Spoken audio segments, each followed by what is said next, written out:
இந்த தின தியான நிகழ்ச்சிக்கு உங்களை அழைப்பதில் நான் மிகவும் மகிழ்ச்சி அடைகிறேன். உங்கள் ஒவ்வொரு பிரச்சனைக்கும் ஒரு சாவி கொடுக்கப்பட்டிருக்கிறது. உங்கள் பிரச்சனைகள் பூட்டை போன்றது, அந்த பிரச்சனைக்கு தீர்வு சாவியை போன்றது. நீங்கள் அருள்நாதர் இயேசுவோடு இருப்பீர்களே ஆனால் உங்கள் ஒவ்வொரு பிரச்சனைகளுக்கும் இயேசு சாவியை கொடுப்பார். அந்த சாவியை கொடுக்கிற நம் அருள்நாதர் இயேசு உங்களோடு இருக்கிறார், உங்களுக்காகவே இருக்கிறார்.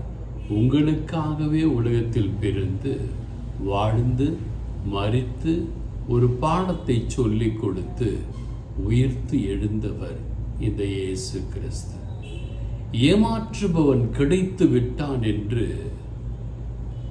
ஏமாற்றி விட்டோம் என்று பெருமை கொள்ளாதே.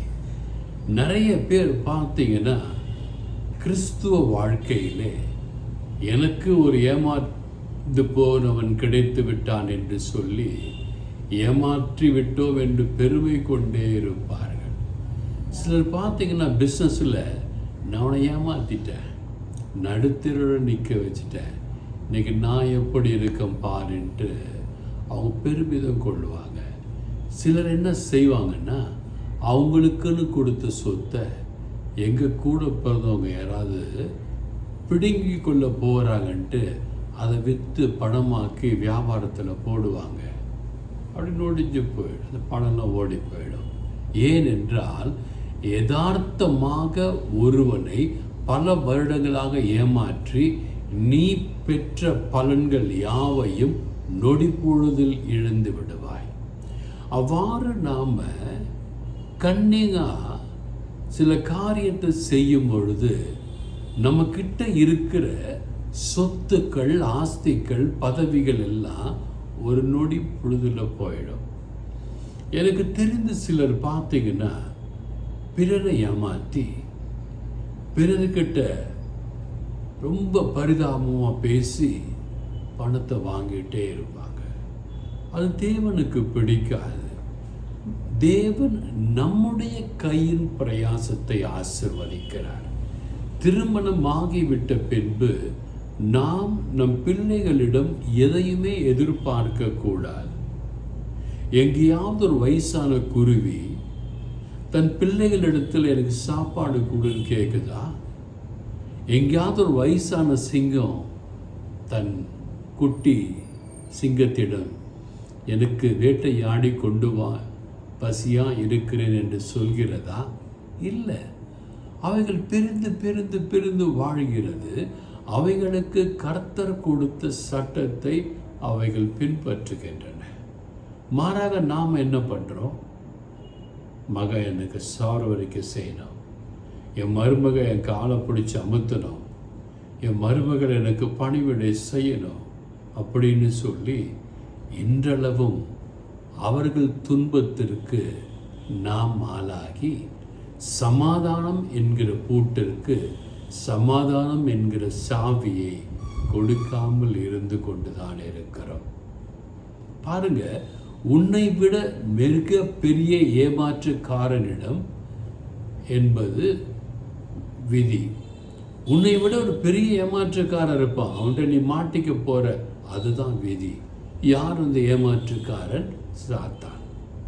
அந்த சாத்தான் இடத்துல நீங்கள் எப்பேற்பட்ட மனிதனாக இருந்தாலும், எப்பேற்பட்ட ஞானம் உடையவனாக இருந்தாலும் அவங்ககிட்ட நீங்கள் சிக்கிக்குவீங்க. ஏன்னா நீங்கள் பண்ண அத்தனை காரியமும் அவனுக்கு பிடித்த காரியம், இயேசுவுக்கு பிடித்த காரியம் அல்ல. முற்பகல் செய்யின் பிற்பகல் விளையும் என்று தமிழில் சொல்லுவார்கள். நீங்கள் என்ன செய்வீங்களோ அது பின்னால் உங்களுக்கு கிடைக்கும்.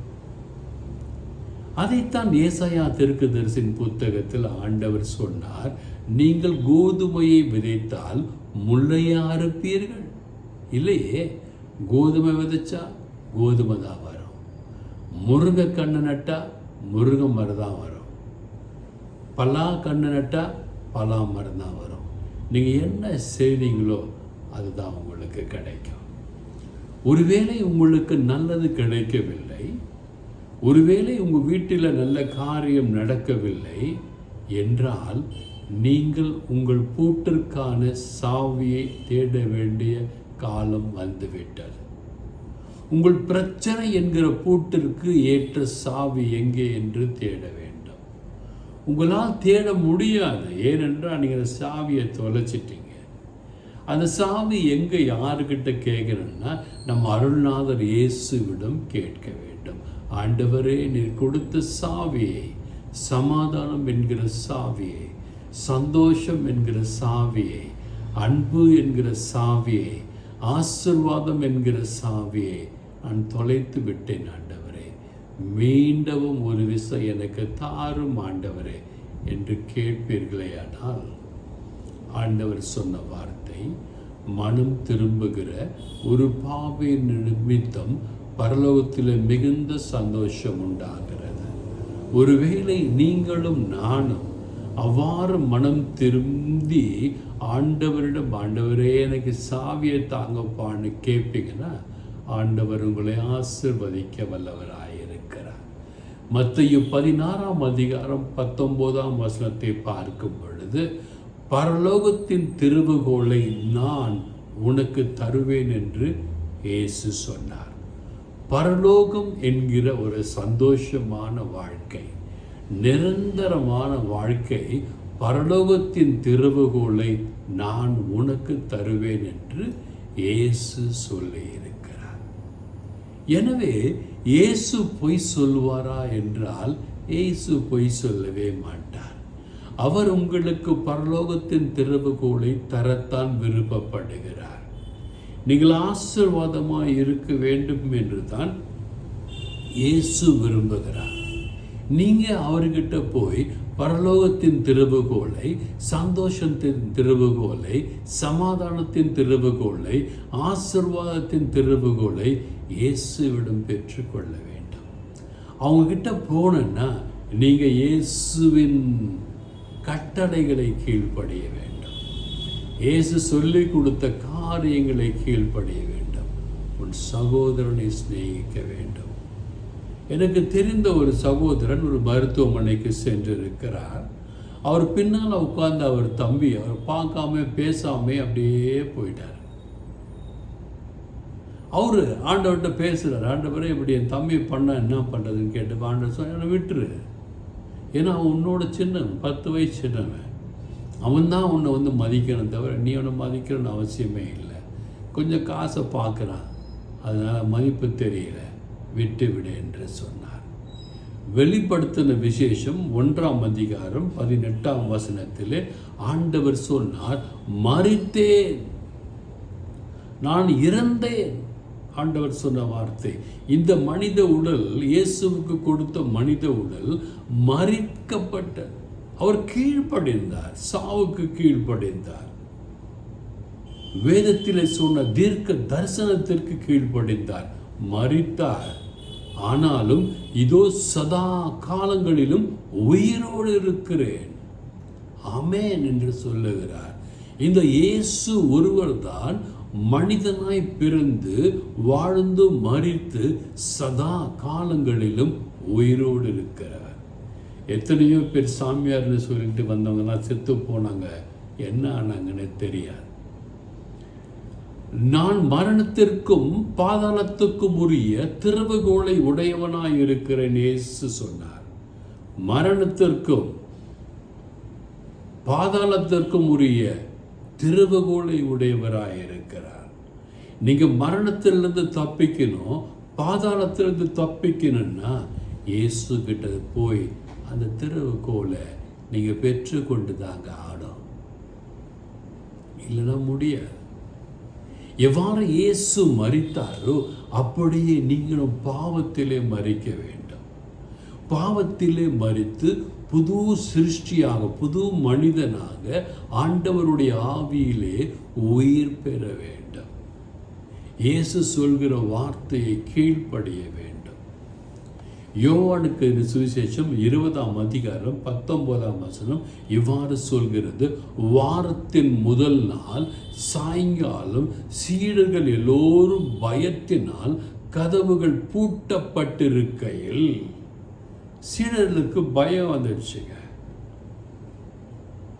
இயேசுவையே இப்படி பண்ணிட்டாங்களே, நாமெல்லாம் எந்த மூலன்னு சொல்லி பயந்து கதவுகளை பூட்டி கொண்டு அந்த பூட்டின அறைக்குள்ளே பயந்து கொண்டிருக்கிறார்கள்.